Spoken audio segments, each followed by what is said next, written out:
नमस्कार साथियों, मैं अविनाश दास रेशनल कबीर यूट्यूब चैनल में आप सबका हार्दिक स्वागत करता हूं। जो साथी इस चैनल को सब्सक्राइब न किए हों, सब्सक्राइब ज़रूर करें। वीडियो शेयर करके बहुत लोगों तक पहुंचाएं। सदगुरु कबीर साहिब के जो बायोलॉजिकल लाइफ है दोस्तों, उसके बारे में बहुत सारा भ्रम फैला हुआ है। इसी भ्रम को मिटाने के लिए पूज्य सनात साहिब जी ने एक किताब लिखा है, कबीर एक खोज। तो इसी पर हमारा सीरियल चल रहा है दोस्तों, और जो है आगे वाले चैप्टर में मैं आपको ले जाता हूँ। ये धारावाहिक रूप से मैं चला रहा हूँ, आप तक किताब पहुँचा रहा हूँ। वैदिक साहित्य में जुलाहा शब्द। वैदिक साहित्य कहते हैं दोस्तों वेद, जो 4 वेद कहा गया है उनको, और जो है उसी से रिलेटेड जो अन्य किताबें हैं, आरण्यक है, उपनिषद है और इस प्रकार किताबें हैं, तो उनको जो है वैदिक साहित्य के नाम से जाना जाता है। इसमें 2 संतों के बीच बातचीत चल रही है और जो है उसी को मैं आपके सामने प्रस्तुत कर रहा हूँ। वैदिक साहित्य में जुलाहा शब्द नहीं है। श्री सत्यकर साहिब जी ने लिखा है, वैदिक काल से लेकर मुस्लिमों के भारतवर्ष में आने तक जुलाहा शब्द हिंदुओं के लिए प्रयुक्त होता था, हिंदुओं के लिए। जबकि ये है दोस्तों कि जुलाहा जो बुनकर होते हैं वो मुसलमानों में होते हैं, हिंदुओं में बुनकर होते हैं वो जुलाहा नहीं होते। जुलाहा लिखते नहीं हैं, काम वही करते हैं।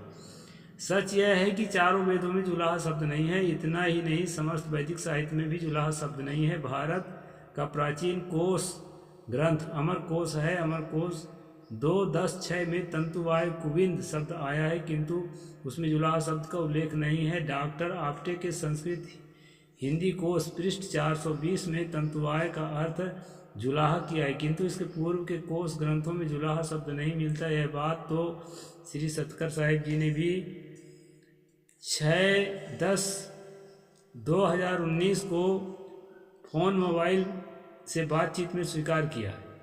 उस दिन मैंने आपसे प्रश्न किया था, क्या 4 वेदों में जुलाहा शब्द आया है? आपका उत्तर था नहीं। क्या समस्त वैदिक साहित्य वेद, ब्राह्मण, आरण्यक, उपनिषद, सूत्र ग्रंथ, 6 शास्त्र में जुलाहा शब्द है? आपका उत्तर था नहीं। इसका तात्पर्य है कि जुलाहा शब्द 8वीं शताब्दी में मुस्लिम आक्रमण के बाद ही भारत में प्रचलित हुआ, क्योंकि मुसलमानों में कपड़ा बुनने वाले जुलाहे, रंगरेज, अंसारी आदि साथ में आए थे। उसके पहले भारत में खासकर उत्तर प्रदेश कपड़ा बुनने वाले कोरियों की बहुत बड़ी आबादी थी। हिंदुओं की छुआछूत भेदभाव के चलते लाखों की संख्या में कोरी लोग मुसलमान हो गए। उन्हीं में से कबीर साहब के पूर्वज भी कोरी से मुसलमान हो गए थे। तब से वे लोग अपने को जुलाहा कहना शुरू कर दिए। यही कारण है कि कबीर ने अपने को जहाँ 18 बार जुलाहा कहा है, वहीं 1-2 जगह कोरी तांती भी कह दिया है। डॉक्टर पीताम्बर दत्त बर्थवाल लिखते हैं, अपनी जाति का निर्देश कबीर कोरी से करते हुए देखकर यह अनुमान लगाया कि कोरी ही मुसलमान धर्म में दीक्षित हो जाने पर मुसलमान हो गए। ऐसे कोरियों को जुलाहा हुए इतने अधिक दिन नहीं हुए थे कि कोरी कहलाना वे अपना निरादर समझें। यही कारण है कि कबीर ने अपने एक पद में लिखा है, कोरी को काहू मरम न जाना, पाई जोरी बात इक कीन्ही, तह तांती मनमाना, जुलाहे अपना घर चीन्हो, घट ही राम पिछाना, कहत कबीर का ग्रह तोरी, सूते सूत मिलाए कोरी। अर्थात कोरी, तांती, जुलाहा तीनों शब्द मूल रूप से बुनकरों के लिए प्रयुक्त होता है। सारांश यह है कि समस्त वैदिक साहित्य में जुलाहा शब्द नहीं है। जुलाहा शब्द भारत में मुस्लिम आक्रमण के बाद ही आया है, जबकि वैदिक काल में जुलाहा शब्द ही नहीं था। तब जुलाहा शब्द हिंदुओं के लिए प्रयुक्त होता था। लिखना पूर्वाग्रह के अतिरिक्त कुछ भी नहीं है। यहाँ पर कुछ प्रमाण वगैरह दिए हैं दोस्तों, इसको भी आप जो है यदि किताब पढ़ें तो पढ़ सकते हैं।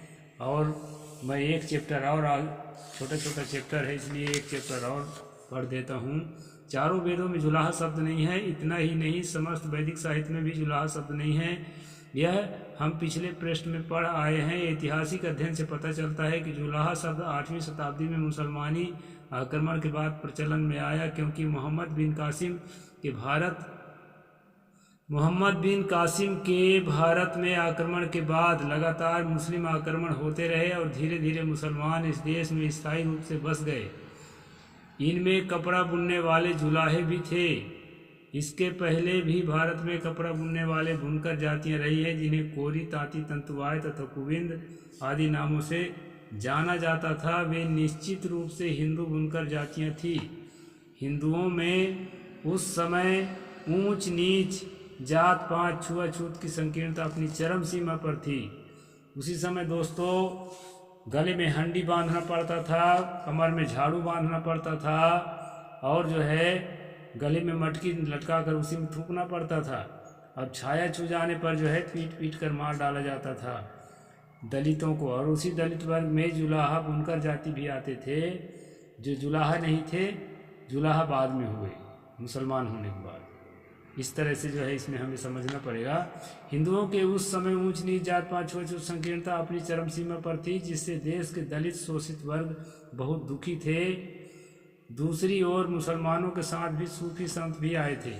जगह जगह उनके दरगाह बन गए थे, जहाँ हिंदू मुसलमान, गरीब अमीर एक साथ बैठ सकते थे, उनके उपदेश सुन सकते थे, खा पी सकते थे। सूफी संतों के निश्चल प्रेम एवं उदारता के व्यवहार से प्रभावित होकर इस देश के सदियों से सताए, दबे, कुचले, पीड़ित व उपेक्षित लोग इस्लाम धर्म को स्वेच्छापूर्वक स्वीकार किए।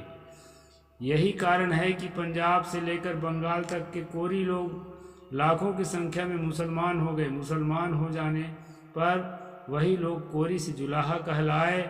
इसी क्रम में कबीर साहब के पूर्वज भी कोरी से जुलाहा मुसलमान हुए। अतः नीरू नीमा मुस्लिम जुलाहे थे। यही कारण है कि कबीर साहब ने जहाँ अपने को अनेक बार जुलाहा कहा, वहीं एक आध बार कोरी व तांती भी कह दिया है।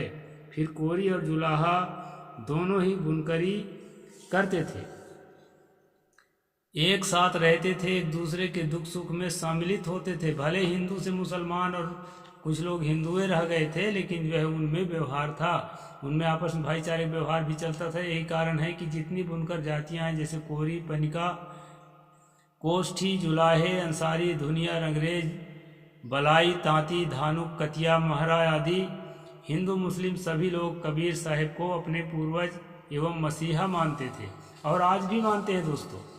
इतना ही नहीं, कबीर साहब को अपना उद्धारक, गुरु एवं सदगुरु मानते हैं। आज भी इनकी संख्या कबीर पंथ में सर्वाधिक है। कबीर साहब के मानवतावादी विचारधारा इतना व्यापक प्रभाव था कि हिंदू मुस्लिम के बीच की दीवार बहरा कर गिर पड़ी थी। तभी उनके लिए साखी प्रचलित हुई कि हिंदू के गुरु, मुसलमान के पीर, 7 दीप नवखंड में सो हम सत्य कबीर। आगे चलकर मुसलमानों में भी निर्गुण धारा के एक से एक संत हुए, जिनमें कुछ नाम लिए जा सकते हैं। दादू साहेब धुनिया मुसलमान थे, उनके शिष्य रज्जब साहेब जी पठान थे। दरिया साहेब और यारी साहेब मुसलमान थे तथा गुरु नानक देव के शिष्य मर्दाना जी भी मुसलमान थे। निर्गुणी संतों की देखा देखी कितने वैष्णव संत भी मुसलमान को अपने शिष्य बनाए और संग साथ में रखे थे। उदाहरण के लिए चैतन्य महाप्रभु के 2 प्रमुख शिष्य मुसलमान थे। रहीम, रसखान आदि कवि कृष्ण के अनन्य उपासक हुए, जिनके लिए लिखा गया कि इन मुसलमान हरिजनन पर कोटिन हिंदू वारिये। दुर्भाग्य की बात है कि आगे चलकर हिंदू संकुचित और मुसलमान कट्टरपंथी हो गए और कबीर के मानवतावादी विचारों से हिंदू मुसलमान दोनों भटक गए। यह बहुत महत्वपूर्ण बात है दोस्तों। जो हिंदूगिरी करते हैं हमारे कबीरपंथी और ईसाई मुसलमान के दिन रात निंदा करते हैं, उन्हें समझना चाहिए कि वो सब अपने लोग हैं। सबके साथ भाईचारा और प्रेम का व्यवहार करना चाहिए। यहाँ कोई किसी का दुश्मन नहीं है। आज पुनः कबीर साहब की ज़रूरत आ पड़ी है, क्योंकि आज हम देखते हैं कि हिंदू मुस्लिम के बीच की खाई को पाटने वाले कम और उसको चौड़ा गहरा करने वाले अधिक दिख पड़ते हैं। ज़रूरत है आपसी भाईचारे, प्रेम मोहब्बत के व्यवहार को बढ़ाने की। कबीर साहब ने जीवन भर यही सब किया था। हम लोग कबीर साहब के मिशन से भटक गए हैं दोस्तों। इसलिए जो है ये वीडियो के माध्यम से मैं इस किताब को आप तक पहुंचा रहा हूं। इसको ज़रूर आप स्वीकार करिए और इस पर मनन करिए, चिंतन करिए, मंथन करिए। और गलत बात यदि कुछ है, लेखक भी एक मनुष्य होता है, तो उस पर आप कमेंट सेक्शन में लिख करके ज़रूर अवगत कराइए। और अगर अच्छी बातें हैं तो भी अपनी जो स्वीकृति है कमेंट सेक्शन में ज़रूर लिखिए। साहिब बंदगी, जय जोहार, जय भीम, जय भारत।